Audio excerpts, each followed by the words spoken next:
네, YTN 라디오 이재윤의 뉴스 정면 승부 4부 함께하고 계십니다. 이번에는 사건 정면 보기 순서로 이어가겠습니다. 자, 얼마 전 대전에서 은행 직원을 쏜 후 현금 3억 원을 들고 도주한 용의자 2명이 21년 만에 붙잡혔다라는 소식 들으셨죠? 긴 세월 동안 미제로 남아있던 사건이었는데 그만큼 국민의 관심도 집중이 됐습니다. 자, 관련 내용 이웅혁 건국대학교 경찰학과 교수와 함께 얘기 나눠보겠습니다. 안녕하십니까? 네, 안녕하십니까? 네.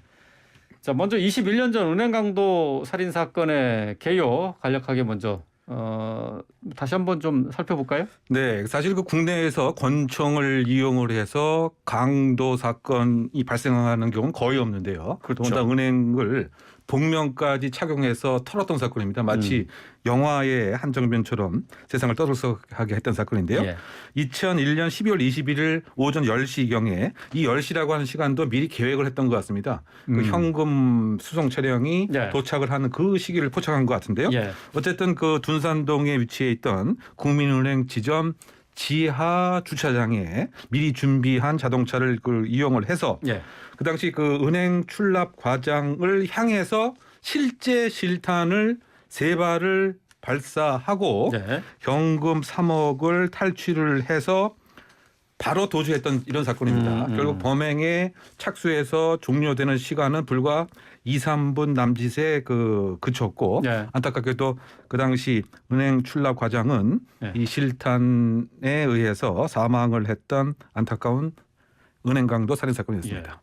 예. 21년 전에 있었던 사건, 사람까지 죽었는데 그때 왜 그 범인을 검거하지 못했나요? 당시 그 용의선상에 올랐던 그 3명이 있었습니다. 그래서 그 구속영장을 청구를 했습니다만 네.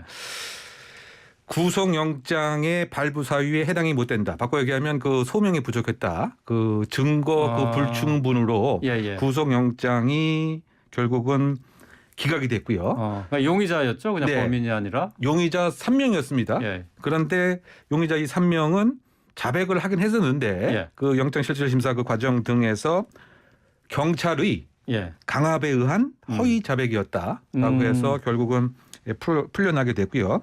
그 당시에 이 현장에 CCTV도 지금처럼 이렇게 곳곳에 있는 상태도 아니었고 네. 또 그 차량에 그 블랙박스도 없었고 또 지금과 같은 그 과학기술, 법과학기술도 예. 현재만 못한 뭐 이런 탓이 아니었던가 생각되는데요. 그래서 3명의 그 용의자 특정은 있었지만 결국은 그대로 풀어주게 되는 그런 일이 있었던 것이죠.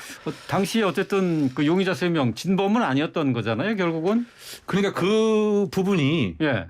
아마 어떻게 되는 거예요? 지금 이번에 그 용의자 2명하고는 또 다른 3명이잖아요. 그러니까 그 부분이 그 어떻게 된 것이 내일 대전 경찰청에서 아마 브리핑이 있을 예정인데요. 그거 분명하지 않아요? 제가 생각할 때는 혹시 그 중에 하나일 가능성도 배제할 수는 없지 않는가 생각이 되고요. 아니면 또는 전혀 다른 사람일 가능성도 또 배제할 수는 없겠죠. 그래요. 그래서 내일 아마 그 오후 시간에 그 대전 경찰청에서 브리핑이 있을 예정으로 알려졌죠. 아직 정확하지는 않군요. 네네. 지금 어떤 증거로 그러면 이번에 용의자를 검거한 겁니까? 네, 그 당시에 이 용의자들이 철저하게 그 계획을 세워서 증거 인멸을 확실하기 위해서 이 준비했던 차량도 유기한 다음에 폭파까지 시도를 하려고 했습니다. 근데 그 얘기는 뭐냐면 그 안에 일정한 유류품은 좀 있었던 셈입니다. 즉 그 손수건이라든가 기타 유류품이 좀 있었는데 그 당시 이 손수건 등을 경찰이 확보를 하고 있었고 이 손수건에 있었던 지금 추정입니다만 땀이라든가 타액이라든가라고 하는 DNA 정보를 국과수에서 그 분석을 해서 아마 국과수에 있었던 또 다른 대조 데이터베이스하고 대조를 해봐서 이 사람들 2명이 용의자임이 확실하다라고 특정을 한 것입니다. 그걸 요약하게 되면 그 당시에 그 부족했던 그 DNA 분석 기술이 지금 21년이 지난 입장에서는 조그만 적은 소량의 체액이라도 증폭 등의 기술을 통해서 범인을 특정할 수 있었다. 결국 손수건에 있었던 체액, 땀 등이 중요한 정보였다라고 생각이 됩니다. 그 땀, 체액 뭐 결국 뭐 같은 얘기일 것 같은데 DNA 분석으로 그 분석 기술이 발달하면서 이게 가능했다는 그런 얘기네요. 네, 그렇죠. 그 당시에는 지금처럼 현장에는 그러면은 뭐 지문이나 이런 뭐 일체의 그 흔적을 안 남겼다는 얘기예요. 네, 그 지문 등은 지금 그 당시에 그 감정의 평가에 의하면 인위적으로 제거를 했다. 소위 말해서 현장 용어로 닦고 나왔다라고 얘기하는데요. 특정적인 뭐 휘발유라든가 다른 그 액체를 사용해서 아예 운전석이라든가 기타 손이 닿는 곳은 아예 이것을 지우고 나오는 그래서 그 지문은 확보를 이제 못했던 상태였던 거죠. 닦고 나왔다 그게 전문 용어예요? 닦고 나왔다 그냥 일반적으로 할 수 있는 얘기 같은데. 네, 그런데 아무래도 그 지문과 그 관련돼서는 그 무엇인가 철저하게 아예 현장을 다 정리를 했다. 현장을 닦았다. 그런 식으로, 네, 그런 식으로 쓰는 거예요. 하긴 합니다. 네, 그래요. 자, 지금 뭐 대전경찰청 사건과 관련한 브리핑을 1일 날 한다면서요? 1일 날 하려고 예정을 했었는데 그 국민적 관심이 상당히 그 지대하기 때문에 하루 앞당겨서 내일은 31일이죠. 31일 그 전날, 그러니까 수요일 날 한다는 얘기네. 그러면? 그러니까 화요일 날 화요일 날이요? 네, 하루 앞당겼다고 현재가 알려져 있습니다. 원래 예정일보다 원래 하루 앞당겨서 브리핑을 하는데 그러면은 9월 1일이 목요일이니까 하루 앞당기면 수요일이에요. 수요일 날 하는 거로 그럼 돼 있네요. 그러면 그 아까 말씀하신 그 불분명한 부분도 이제 여기서 이제 밝혀지겠네요. 그렇죠. 그리고 또 가장 중요한 것은 제가 생각할 때는 권총이 어디 있느냐 이것에 관한 궁금증입니다. 왜냐하면 권총으로 살해를 했는데 이 사건이 발생하기 약 2개월 전에 대전의 한 지역에 순찰을 하던 경찰관을 차로 충격시킨 다음에 이 경찰관 소지의 38 리볼버를 탈취해서 이것을 사용해서 이 발사를 했기 때문에 그렇다 본다면 현재 그 권총은 어디에 있었던 것인지에 관한 수사에 그 관심도 있고요. 또 현재는 2명 또는 3명이 공범이었다고 추정하고 있는데 그 공범이 정말 맞는 것인지 그리고 또 특이한 것은 이 사건이 그 발생하고 나서 2003년부터 유사한 현금 차량에 대한 강탈 사건이 있었습니다. 즉 바꿔 얘기하면 이 현금 강탈 사건도 이 용의자에 의한 범죄였는지 즉 여죄 수사에 관한 그 내용도 수사 발표에 들어가지 않을까 예상해 봅니다. 네, 그렇군요. 자, 이게 지금 공소시효가 2016년에 원래 만료가 됐어야 되는데 태완이법 시행으로 이게 무기한 연장된 거죠, 공소시효가. 그렇죠. 그래서 검거가 가능했던 거죠. 네, 그렇습니다. 이 살인죄 공소시효는 15년이었죠. 그래서 지금 이게 2001년에 발생했기 때문에 원칙으로 하면 2016년이면 공소시효가 만료되는 것이었는데 그 1년 전에 그 태완이법 소위 말해서 공소시효를 무죄로 늘리는 즉 공소시효를 폐지하는 그런 법이 이 개정이 되었고 또 소급효가 이제 인정이 그 되었기 때문에 이 사건 같은 경우는 공소시효 제한 없이 수사가 진행이 되었고 결국 그 공소시효가 없어진다고 하는 얘기는 살인 사건에 대한 수사의 가능성이 계속 있다라고 하는 정책적 근거가 되기 때문에 그 이후에 이 각 지방 경찰청에서 소위 그 미제 사건 전담반을 꾸렸습니다.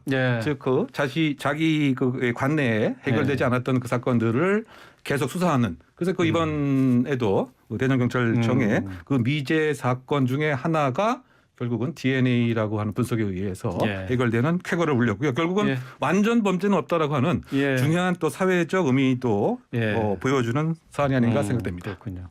자, 다음 사건 살펴보겠습니다. 올해 넷플릭스에서 소년심판이라는 드라마가 큰 인기를 끌었었는데요. 이게 이제 촉법소년과 관련된 드라마였어요. 근데 최근에 지금 촉법소년, 자신은 촉법소년이다라고 하면서 편의점에서 난동을 부린 중학생이 결국 구속이 됐습니다. 네, 그 촉법소년이 일단 개념이 10세부터 14세 미만에 해당되는 법을 14세 미만. 위반한 그 비행 청소년을 일컫는데요.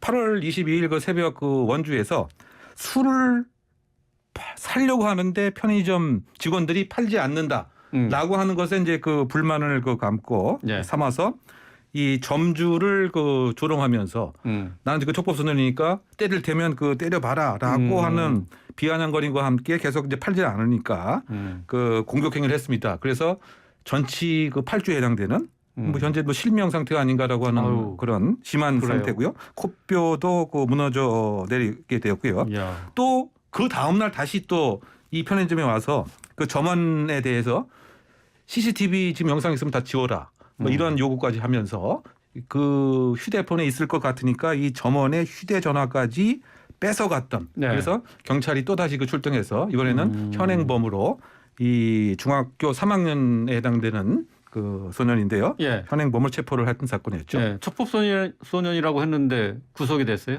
그런데 이제 본인 자체는 촉법소년이라고 주장을 했습니다만 예. 실제 그 조사를 해봤더니 그 생일이 그 지났기 때문에 즉 14세 미만이 아니고 14세 이상이었기 때문에 아, 그래요? 결국은 이제 일반적인 그 형사 성년자에 사실 그 잘못 해당이 알고 있었거든요. 되었습니다. 그러니까. 그런데 어쨌든 그 구속이 되었는데 일반적으로 성인의 같은 경우는 그 범죄가 소명이 되고 증거인멸 가능성이 있고 도주의 우려가 있으면 구속이 되죠. 그런데 이와 같이 그 청소년의 경우에 있어서는 이와 같은 구속 요건 이외에 부득이한 사유라고 하는 또 다른 조건이 있어야 구속이 됩니다. 예, 예외적인 사유가 예외적인 사유가. 그런데 이번 그 사안에 있어서 이 그 청소년 같은 경우에는 이 사건 이외에 유사한 다른 협박과 관련된 사건으로 현재 소년 재판이 진행 중에 있고 또 이와 같이 그 난동을 부리는 이런 그 일들이 무려 16차례, 18차례까지 그 있었기 때문에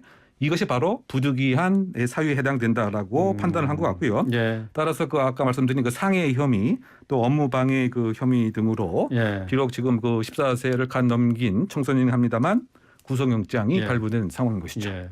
촉법소년이 아니었기 때문에 지금 뭐 구속이 됐다고 하는 건데 촉법소년이었으면은 그 구속도 안 됐다는 얘기네. 그렇죠. 그거는 이제 형사 미성년자에 그 해당이 되기 때문에 이런 경우에는 형사 처분이 아니고 예. 소위 그 보호 처분이라고 하는 예. 보호 처분 1호부터 그 10호까지 있습니다. 즉 교육형 중심으로 예. 이 청소년들의 그 비행을 개선 교화하는 이제 예. 그와 같은 이제 보호 처분의 그 대상에 해당될 수도 지금 이 있습니다만. 학생은 그러면 형사 재판을 받는 겁니까? 그렇죠. 결국은 이제 그 구속이 그 되었기 때문에 그 형사 예. 처분의 가능성이 상당히 높은 것이죠. 예, 알겠습니다. 오늘 말씀 여기까지 듣겠습니다. 고맙습니다. 예, 감사합니다. 이용혁 건국대학교 경찰학과 교수였습니다.